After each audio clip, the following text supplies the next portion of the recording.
নমস্কার। আজ সাধুবাবু বলছি। আজকে আপনাদের আমি কটা খাদ্য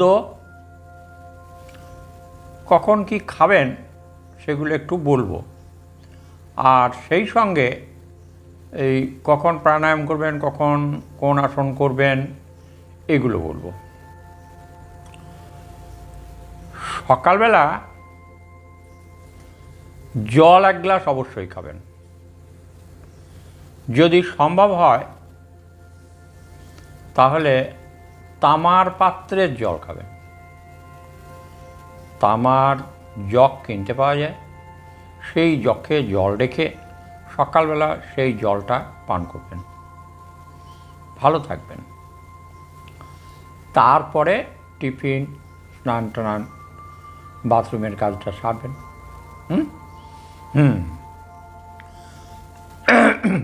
এরপর দুপুরবেলা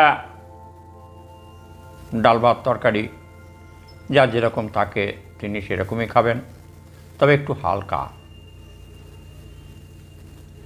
যাদের বয়স 40-এর থেকে বেশি তারা একটু কম খাবেন, আর যারা কম বয়সে আছে 20, 22, 25 এরা তো বললেও কথা শুনবে না, যা করে করবে।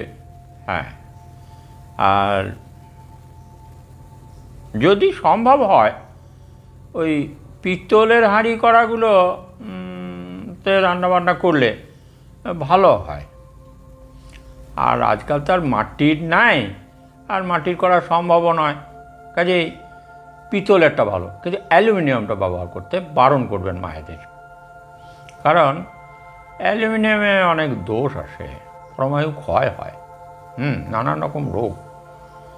যাই হোক, পিতলের হাঁড়ি কড়াইয়ের কথা আমি আপনাদের বারবার করে বলছি, আর তামার পাত্রে জল খেতে অনুরোধ করছি, তাহলে শরীরটা ভালো থাকবে।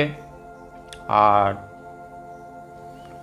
সন্ধ্যাবেলা তো অনেক কাজ, টিফিন সারবেন, তারপরে চলে আসবেন টিফিনের পর, একটু পরে এই আসন টাসন, প্রাণায়াম, ধ্যান, জপ যেগুলো করার সেগুলো করবেন, সেগুলো আমি পরে বলছি। আর সেগুলো করার পরে তারপরে রাতের দিকে ওই ডাল, রুটি, ভাজা 2-1টা, আর অল্প মিষ্টি খাবেন। হ্যাঁ, অল্প মিষ্টি, খুব কম মিষ্টি আছে, এইরকম মিষ্টির দোকান থেকেই কিনুন, যাই হোক করবেন। হ্যাঁ, তবে যেন মিষ্টিটা খুব বেশি না হয়, কারণ এখন অধিকাংশ মানুষ সুগারে ভুগছেন, তো এই সুগারের রুগীদিকে একটু কম মিষ্টি খেতে হবে। বেশ, এখন এই যে সন্ধ্যের পরে টিফিন সারলেন, সারার পরে আমার মনে হয় একটু কাজকর্ম হালকা হয়, মায়েরা রান্নার দিকে চলে যায়, ছেলেরা পড়াশুনোর দিকে চলে যায়, আপনারা সেই ফাঁকে এই আসনগুলো একটু করে নিন। প্রথমে কি আসন করবেন? প্রথমে প্রাণায়াম করবেন। হ্যাঁ, আমি যেমন বসে রয়েছি এরকম বসবেন। এরকম বসে প্রথমে আপনাদের আগেও দেখিয়েছি, আবারও একবার দেখিয়ে দিচ্ছি। ডান নাকটা চেপে ধরবেন, বাঁ নাকে শ্বাস নেবেন,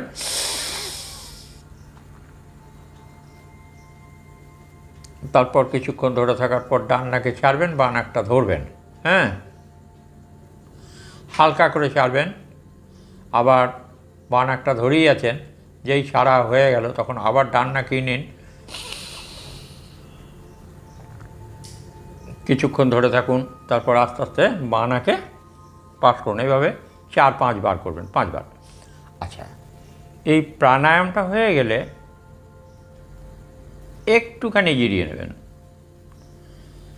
তারপরে যে আসনটা করতে বলবো সেই আসনটা হলো কুলকুণ্ডলিনী। যদি খুলতে হয় আপনাকে, যদি মনে করেন, তাহলে আপনাকে সবথেকে ভালো আসন হচ্ছে গোমুখ আসন। এটা আমি একটু করে দেখাচ্ছি। গোমুখাসনটা এভাবে বসতে হবে। হ্যাঁ, এইভাবে বসুন। দেখুন হাঁটু দুটো একদম সোজাসুজি। হ্যাঁ, পা দুটো দেখুন দুদিকে পা দুটো বেরিয়ে আছে, মাঝখানে পাছাটা আছে। এরপর এভাবে স্ট্রেট, মেরুদণ্ড সোজা। এটাতে মূলাধারে একটু চাপ পড়ে, তাহলে মূলাধারে চাপ পড়লে কুলকুণ্ডলিনী খুলতে সুবিধা হয়। হ্যাঁ, ওটা তো গুটিয়ে ওই জেলাপির মতন থাকে, তো ওটা প্যাঁচটা খুলতে হবে। তো প্যাঁচটা খুলতে গেলে মূলাধারে একটু চাপ পেলে ভালো হয়। তো সেই জন্যে গোমুখাসন করবেন। ঠিক এইভাবে, এভাবে বসতে কোনো অসুবিধা নাই। হ্যাঁ, তো এভাবে বসে থাকুন না, অসুবিধা কী। তারপরে যখন বসে থাকবেন তখন কিন্তু খেয়াল রাখতে হবে, খুব সূক্ষ্ম অনুভূতিতে বুঝতে পারবেন। কোনো দিন না কোনো দিন এমনি করে বসতে বসতে দেখবেন একদিন এই মেরুদণ্ডটায় যেন মনে হচ্ছে কোথায় পিঁপড়ে চলে যাচ্ছে। মেরুদণ্ডটা একটা যেন পিঁপড়ে শুশু শুশু করে কোথায় উঠছে। ওইটা হলো কুলকুণ্ডলিনী জাগরণ। ও প্যাঁচটা খুলে যাবে, তারপরে মূলাধার থেকে স্বাধিষ্ঠান হয়ে চলে আসবে মণিপুরে। হ্যাঁ, মণিপুর থেকে অনাহুত ওই মেরুদণ্ডটা যখন কিটকিট করে খুলে এই মেরুদণ্ডে শুশু শুশু খুলে চলে এলো, এসে পরে ঘাড় হয়ে একদম মস্তক পড়ি। হ্যাঁ, এই কুলকুণ্ডলিনী খুলে গেলে কী হবে? খুললেই বা কী আর না খুললেই বা কী? না, কুলকুণ্ডলিনী খুললে আপনি সর্ববিষয়ে পারদর্শিতা লাভ করতে পারবেন। সমস্ত কিছুর মধ্যে আপনি কিছু না কিছু জ্ঞান আসবে। ধ্যান করলে যেমন ধারণা আসে, কুলকুণ্ডলিনী খুললে প্রত্যেক জিনিসের মধ্যে সে আলোকপাত করতে পারে। এই জন্যে আমাদের তো সর্বপ্রথম সমস্ত জিনিসটাকে যাতে আমরা ভালো করে বুঝতে পারি, জানতে পারি, বা তার একদম গভীরে যেতে পারি। হ্যাঁ, কারণকে জানতে হলে কোন কারণে এটা, আবার যে কারণে এটা হলো তার কারণটা আবার কি, এমনি করে যদি এক সময় খুঁজতে থাকেন তাহলে দেখবেন এক সময় আপনি ব্রহ্মে চলে গেছেন। হ্যাঁ, এই কথাটা এই যে এখানে বসে আপনাদের সঙ্গে কথা বলছি, এর আগেরটা কী ছিল, তার আগেরটা কী ছিল, তার আগেরটা কী ছিল, তার আগেরটা কী ছিল, এই যদি এইভাবে যদি পিছিয়ে পিছিয়ে চলে যায় তাহলে দেখা যাবে যে আমার জন্মের দিনটা পাওয়া যাবে একটা একটা করে দিন পিছিয়ে গেলে। তা তেমনি এই কুলকুণ্ডলিনী জাগরণে কি হয় না, এ একটা মহাশক্তি। এই মহাশক্তি আপনাকে সাহায্য করবে ব্রহ্মলোক পর্যন্ত পৌঁছাতে। একটু চেষ্টা করবেন, কেমন? আচ্ছা, এই গোমুখাসনটা হলো একটা খুব ইম্পর্টেন্ট। তবে যে পদ্মাসনে হয় না তা নয়, পদ্মাসনেও হয়। পদ্মাসনটাও তো আপনাদের আগেও দেখিয়েছি। ওটা তো আর এমন কিছু না, এই খুব সচরাচরই করা যায়। হ্যাঁ, পদ্মাসনে এই পা দুটো ও জানুর উপরে থাকলো, আর এই গোড়ালি দুটো পেটের এখানে। হ্যাঁ, আচ্ছা, এভাবে আপনি বসুন, তর্জনীতে হাত রাখুন, কিংবা অনামিকার মধ্যম পর্বে হাত রাখুন। যাদের যেরকম কামনা বাসনা, তারা যারা মহাশক্তিশালী হতে চান তারা তর্জনী আঙুলে আঙুল রাখবেন। হ্যাঁ হ্যাঁ, আর যারা এই জ্ঞানটান, যারা চিন্তা ভাবনা রাখবেন, আর যারা এই ধন ঐশ্বর্য বিষয় সম্পত্তি চাইছেন, এই তারা কিন্তু এই এই রিং ফিঙ্গার যেটাকে বলা হয়, এই রিং ফিঙ্গারের মাঝখানকার পর্বে আঙুলটা রাখবেন। কেমন? বসে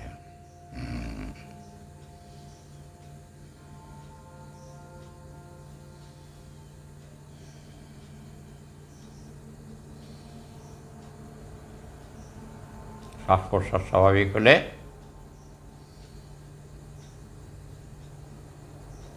তারপর ছেড়ে দেবেন। আমি বেশিক্ষণ বসছি না, তার কারণ আমার তো আবার খুব অল্প সময় হাতে। হ্যাঁ, আচ্ছা, এবারে আরও দু একটা কথা বলে দিচ্ছি। ধরুন এই গ্যাস অম্বল, তারপরে এই পিঠে পাঁজরে ব্যথা, মেরুদণ্ডর পাশ থেকে চিরুনির দাঁড়ার মতো বেরিয়েছে এই পাঁজরগুলো, আর এই পাঁজরগুলোতে যত ব্যথা, কাজকর্ম করলে যারা বেশি পরিশ্রম করে ছেলেপিলেরা, তারা বলে অনেক পরিশ্রম হয়ে গেছে, পিঠে পাঁজরে ব্যথা করছে। আর এই আমাদের মতো বুড়োদের একটু অল্প পরিশ্রম করলেই এই পিঠে পাঁজরের ব্যথা দেখে কে। তাহলে পিঠ পাঁজরগুলো একটু মালিশ করতে হবে। আর এই যুগে যে কেউ আপনার পিঠটা তেল মালিশ করে দেবে সে লোক নাই, সবাই নিজের নিজের কাজে ব্যস্ত, কাজেই নিজের পিঠ নিজেকেই সামলাতে হবে। কী করবেন তাহলে? হ্যাঁ হ্যাঁ, সেইটা এই পিঠে পাঁজরের ব্যথা, এটাকে সারাতে গেলে পাটা মিলে বসুন, তারপর হাত দুটো নিয়ে এই বুড়ো আঙুল দুটো ছুঁতে চেষ্টা করুন। হ্যাঁ হ্যাঁ, পা কিন্তু মাটিতে একদম সোজা থাকবে। হ্যাঁ হ্যাঁ, একদম মেঝেতে সেটা থাকলো। এরপর এই ডান হাতটা বাঁ পায়ের এখান বুড়ো আঙুলটা ছোবেন, আবার এই বাঁ হাতটা এই আঙুলটা ছোবেন। দেখুন আমার হাতটা কিন্তু টেকে গিয়েছে, আমার আর উপায় নাই। হ্যাঁ, তা এইভাবে করতে থাকুন। হ্যাঁ হ্যাঁ, পাটা একটু সব ফাঁক হলেও কোনো ক্ষতি নেই। হ্যাঁ, এভাবে করতে থাকুন, তাহলে দেখবেন এই পাঁজরগুলো ছেড়ে গেছে। আর একবার হাতটা আস্তে ওপরে তুলুন, আবার আস্তে আস্তে নিচে নামান। প্রথমেই কিন্তু জোর দেবেন না। হ্যাঁ, প্রথমে 2-3 বার এমনি করে আস্তে আস্তে ওঠানামা করলেন, তারপর ক্রমশ জোরটা ক্রমশ, হাতটা যখন নিচে চলে আসবে তখন মুঠি হবে, হাতটা যখন ওপরে যাবে তখন হাতটা খুলে দেবেন। হ্যাঁ, এইভাবে হাতটা খুলে দিলাম, জোর ছেড়ে দিলাম, জোর ছেড়ে দিলাম, মুঠি ধরলাম, এইভাবে 3-4 বার করে নেন, আর পিঠ পাঁজরের ব্যথা শেষ, খতম। এইবারে হাঁটুর ব্যথা, এইবারে তো একটু দাঁড়াতে হবে গো, দাঁড়াই। হাঁটুর ব্যথা, দেখুন যত কিছু ব্যথা এইসব কোমর থেকে শুরু হয়। সেই জন্যে কোমরটাকে একবার এর আগের দিনে আপনাদেরকে এইভাবে দুলিয়ে দেখিয়ে দিয়েছি। হ্যাঁ, নাকি এইভাবে? হ্যাঁ, এটা তো অবশ্যই করতে হবে, একবার ডান দিক থেকে বাঁ দিকে, একবার বাঁ দিক থেকে ডান দিকে। হ্যাঁ হ্যাঁ, তারপরে যদি কোনো অসুবিধা হয় একবার লাফিয়ে নেবেন। শ্বাস প্রশ্বাসটা একটু স্বাভাবিক হলে হাত দুটো সমান্তরাল, হাত দুটো তুলুন ওপরে। হ্যাঁ, তারপর আস্তে আস্তে নিচে নামিয়ে আনুন। নিচে নামিয়ে আনুন যতটা পারবেন ততটা। তারপরে যদি না পারেন হাঁটুতে হাত দিয়ে দেবেন। হ্যাঁ, এভাবে পাটা একটু ফাঁক করে নিয়ে হাঁটুতে হাত দিয়ে একটু দাঁড়াবেন। হ্যাঁ, এভাবে দাঁড়াবেন, স্বাভাবিক থাকবেন, আবার উঠবেন, একটু থামবেন, আবার হাঁটুতে হাত দেবেন, আবার থামবেন। হ্যাঁ, এভাবে এটা যদি করেন তাহলে হাঁটুর ব্যথাটা কম থাকবে। আরও একটা জিনিস সেটাও দেখাচ্ছি, এটা হচ্ছে এইটাকে বলে বজ্রাসন। বজ্রাসনে কী হয় না, এটাতে খাওয়ার পর পর বসতে হবে, কিন্তু খাওয়ার পর দুপুরে বা রাত্রে খাওয়ার পর ঠিক এরকম, যাই হোক যেখানে তো রেস্ট নেন সেই জায়গাতে প্রথমেই খাওয়ার পর একবার বসে যাবেন, 5-7 মিনিট করে করবেন, ভালো থাকবেন। হ্যাঁ হ্যাঁ, আচ্ছা, এরপরে আসুন, অনেকে বলেন যে থাইরয়েড, তো থাইরয়েডে যারা ভুগছেন তারা কি আর করবেন? এই তালুটা এইখানটায়, ডান হাতের তালুটা বাঁ হাতের বুড়ো আঙুলটার নখে করে একটু কচকচ করে টিপবেন। একবার বাঁ হাতটা, একবার ডান হাত, বাঁ হাত দিয়ে ডান হাতটা, ডান হাত দিয়ে বাঁ হাত। হ্যাঁ, এভাবে একটু লাগবে। আবার যদি প্রস্রাবের গণ্ডগোল হয়, অর্থাৎ প্রস্টাটের গণ্ডগোল হয়, তাহলে 20 আঙুলের ডগাটা একটু টিপে নেবেন। হ্যাঁ, এই ডান হাতে 20 আঙুলের ডগাটা, বাঁ হাতে 20 আঙুলের ডগাটা। হ্যাঁ, রাত্রিবেলা অনেকে ওই 4-5 বার পেচ্ছাপ করতে হতো, তো ওটা একটু কমে যাবে। আর বাচ্চা ছেলেদের হলে ওই বাচ্চার ছেলেরা বিছানায় অনেক সময় পেচ্ছাপ করে বসে, তো মা দিকে বলবেন যাদের বাচ্চা ছোটো আছে আর কি, তারা ওই 20 আঙুলটা একটু ওরকম টিপে দিলে, মায়েরা যদি দিয়ে দেয় তাহলে বাচ্চাটার বিছানাটা ভেজাবে না। এটা একটু মাথায় রাখবেন। আর প্রণাম করাটা একদম কিন্তু মাটিতে মাথা ঠেকিয়ে প্রণাম করাটা যত ভালো হবে হাঁটুর ব্যথাটাও কিন্তু তত সেরে যাবে। আসলে আজকাল আমরা এই প্রণামটা ঠিক মতো করা হয় না। আগেকার দিনে আমরা করেছি, এখন কেউ হেঁটোতে হাত দিয়ে একটা একটা হেঁটো চুলে এরকম করে দিলে, আবার রাস্তায় যাচ্ছে ঠাকুর মন্দির দেখে ঠাকুরকে তর্জনী আঙুলটা একবার কপালে ঠেকিয়ে নিলে, সাইকেলে যেতে যেতেই হোক, মোটর সাইকেলে যেতে যেতেই হোক। হ্যাঁ, এই যেন একটা কী ব্যাপার, ওই স্মরণটা একবার করলো আর কি। আর এই শাসনের আঙুলটা একবার দেখিয়ে দিয়ে গেল, মা তুই দেখিস, এরকম। তো প্রণামটা ঠিক যেন একদম দেখায়। প্রণামটা তো একদম শুয়ে করাটা তো খুব ভালো, সেটা যদি নাও হয় তাহলেও এই হাঁটু দুটো, তারপর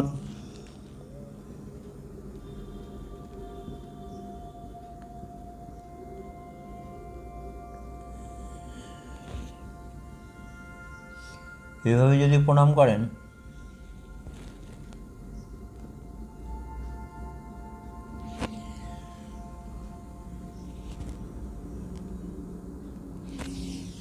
কপালটা কিন্তু মাটিতে ঠেকা যায়। হ্যাঁ, কারণ এই মাটিতে ঠেকাতে বলছি এই কারণে, এই মাথাটা ভালো থাকবে। তাহলে পেট আর মাথা এই দুটো জায়গা যদি ভালো থাকে তাহলে মানুষটা কিন্তু নিঃসন্দেহে ভালো থাকবে। আচ্ছা,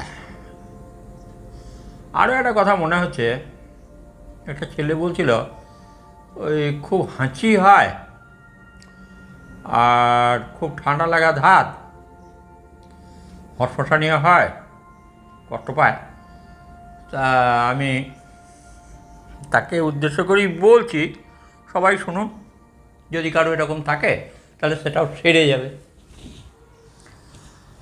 এই যে হাঁচি হয়, সর্দি লেগে যায়, খুব ঠান্ডা লাগে অল্পতে, এর তিনটে কারণ।